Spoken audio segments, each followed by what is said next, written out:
Hi అండి. ఇప్పుడు 'పట్నం బ్రతుకులు' అనే ఒక కథను మీకు వినిపిస్తున్నాను.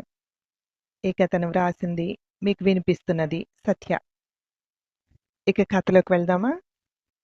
పొలం గట్టు మీద కూర్చొని ఉన్నాడు మల్లయ్య. "ఏంది మల్లయ్య, ఈ ఎండకు కూర్చున్నావు? ఈ చెట్టు నీడకి రారాదూ?" అన్నాడు వీరయ్య.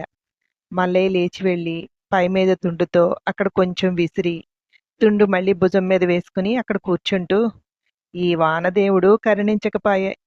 రోజూ ఈడకొచ్చి కూర్చుని పోవడమే అవుతోంది" అన్నాడు మల్లయ్య. "అదే నా కొడుకు కూడా గోల. పట్నం పోదామని. ఈడనే పుట్టి పెరిగి పోవాలంటే మనసు రావడం లేదు" అన్నాడు విచారంగా. "మా ఇంట్లో కూడా రోజూ ఇదే గోల. పెద్ద మనవడు చదువు కోసం 2 ఎకరాలు అమ్మేసి ఆడిని తీసుకువెళ్ళి పట్నం స్కూల్లో వేశారా. వాడు చాలా బాగా చదివేవాడు. 2 మార్కులు తక్కువ వచ్చినందుకు కాలేజీలో తిట్టారంట.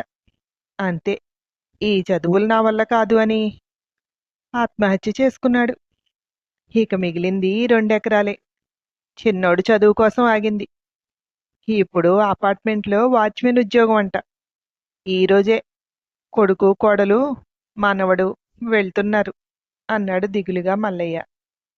"మరి నువ్వు వెళ్ళట్లేదా? ఇక్కడే కాసుకుని తాగుతావా?"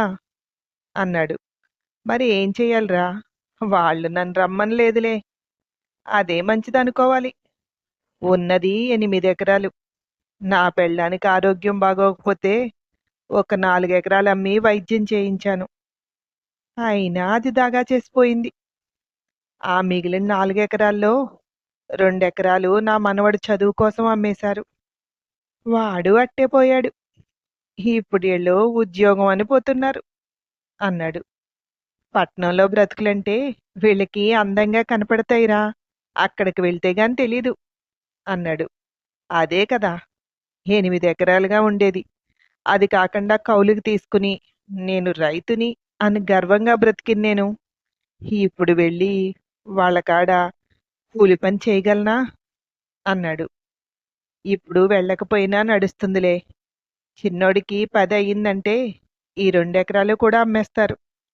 అప్పుడు పోక తప్పదుగా మల్లయ్య" అన్నాడు. "అదే బావా నా బాధ. దేవురుడు కరుణించి ఈ 2 ఎకరాలు ఈ 2 సంవత్సరాల్లో బాగా పండి ఆ డబ్బు కూడగట్టి వాడికి చదువుకు కట్టేస్తే 2 ఎకరాలైనా మిగులుతుంది నా కొడుక్కి" అన్నాడు. "అందరి కష్టాలు ఒకటే. ఏదైనా వానదేవుడు కరుణించితే అందరం గట్టున పడతాం" అన్నాడు. సాయంత్రం ఇంటికి వెళ్ళేసరికి ఎవ్వరూ లేరు. పక్కింట్లో ఉన్న తాళం చెవి తీసుకుని లోపలికి వెళ్ళెళ్తే ఇల్లంతా బోసిగా ఉంది. ఒక నులక మంచం, కొన్ని గిన్నెలు అంతే. మిగిలిన సామానంతా వాళ్ళు పట్టుకుపోయారు. "చాల్లే, నా ఒక్క ప్రాణానికి ఇంతకంటే ఎందుకు" అనుకున్నాడు. ఆ రాత్రి పూర్తిగా చీకట్లు ముసురుకున్నాక చిన్నగా జడివాన మొదలయింది. అది క్రమంగా పెద్దదయింది. చూరు నుండి ఏకదారిగా కారుతున్న వానని చూస్తూ గుమ్మంలోనే కూర్చున్నాడు మల్లయ్య. తర్వాత రోజు ఉదయమే వెళ్ళి చూస్తే చేను నిండుగా నీళ్లు. ఎక్కడలేని హుషారొచ్చేసింది. చెట్టు దగ్గరికి వెళ్ళి అప్పు చేసి నారు తెచ్చి నాటు పెట్టాడు. వాళ్ళ పొలంలోకి బదులు వెళ్తానని వీరయ్యని తోడు తెచ్చుకుని ఇద్దరూ కలిసి 2 ఎకరాలు నాటేశారు. అడపాదడపా వర్షాలు పడుతూనే ఉన్నాయి. పంట పైరుకొచ్చింది. కోతల టైంకి కొడుకులు కోడలు వస్తే బావుండును. ఎవరవసరం లేకుండా ముగ్గురం కోసేసుకుందుము అనుకున్నాడు మల్లయ్య. ఆలోచించుకుంటూ అక్కడే గట్టు దగ్గర కూర్చుని ఉండగా మనవడు పరిగెత్తుకుంటూ వస్తూ కనిపించాడు. "తాతా, తాతా" అంటూ. "ఏరా మనోజు, ఎప్పుడొచ్చావు? నువ్వే వచ్చావా? మీ అమ్మా నాన్న కూడా వచ్చారా?" అన్నాడు మల్లయ్య.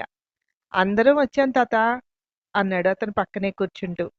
"బాగా చిక్కిపోయావురా" అన్నాడు ప్రేమగా భుజంపై చేయి వేసి మనవణ్ణి దగ్గరగా తీసుకుంటూ. "అక్కడ ఎలా ఉంటుందనుకున్నావు? అపార్ట్మెంట్లో మొత్తం అందరి దగ్గర పనిచేయాలి. నిలబడినెవరు, కూర్చొనివ్వరు. నాన్న ఎలా అయ్యాడో తెలుసా?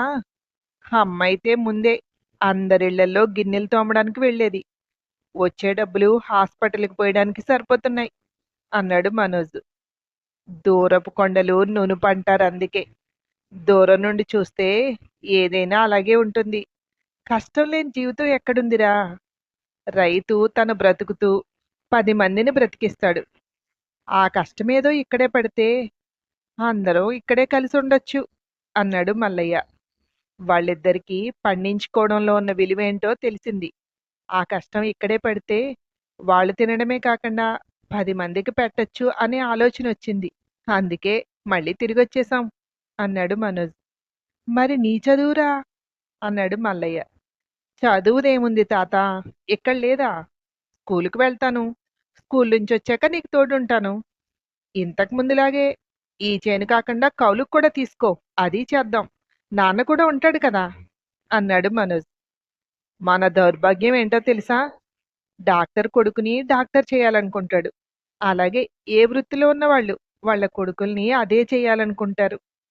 మన రైతు కుటుంబాలకి దౌర్భాగ్యం పట్టుకుంది. కొడుకు రైతు కాకుండా చదువుకుని ఉద్యోగం చేయాలనుకుంటున్నారు.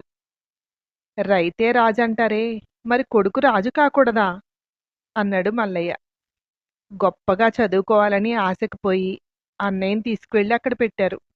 వాళ్ళు ఒక్క మార్కు తక్కువొచ్చినా తిడతారు తాత. వాళ్ళతో దెబ్బలు తిట్లు తినలేక మనసు విరిగిపోయి అలా చేసుకున్నాడు. ఆ బలవంతపు చదువులు నాకు వద్దని చెప్పాను. ఇక్కడ చదువుకుని కూడా ప్రయోజకులైన వాళ్ళు లేరా? నేను వాళ్ళలాగే కష్టపడి చదువుకుంటాను అన్నాడు మనోజ్. మీ నాన్నని నేను 7వ తరగతి వరకే చదవనిచ్చాను. ఆ తర్వాత వ్యవసాయం నేర్చుకుంటాడని నా కూడా తిప్పుకున్నాను. అందుకే రోజూ నన్ను తిట్టేవాడు.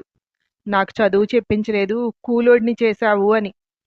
అది మన సొంతమైన కౌలు చేనైనా మన కోసం మనం కష్టపడుతున్నప్పుడు అది కూలి పని ఎలా అవుతుంది? అన్నాడు మల్లయ్య. ఇప్పుడు మా నాన్నకి, అమ్మకి తెలిసిందిలే కూలి పని అంటే ఏంటో. రేపటి నుండి నువ్వు పిలవక్కర్లేకుండానే చేలోకొచ్చి పనిచేస్తారు చూడు అన్నాడు మనోజ్. తాత, అటు చూడు, రేపటి వరకు వద్దు, ఇప్పుడే వస్తున్నారు. ఇప్పుడు చూడు ఈ కొడుకుని. 4 నెలలు కూలి పని చేసి చిక్కినా ఎంత దర్జాగా వస్తున్నాడో. నేను రైతుని అనే గర్వంతో అన్నాడు మనోజ్. వస్తున్న కొడుకుని చూస్తూ లేచి ఎదురెళ్ళి గుండెలకు హత్తుకున్నాడు మల్లయ్య. ఇదంతా చూస్తున్న వీరయ్య, వీళ్ళని చూసిన ఎవ్వరూ పట్నం పోవడానికి సాహసం చేయరులే. నా కొడుకు కూడా వెళ్ళడు అనుకున్నాడు స్థిమితంగా. ఎలా ఉంది కదా? మీకు నచ్చిందా?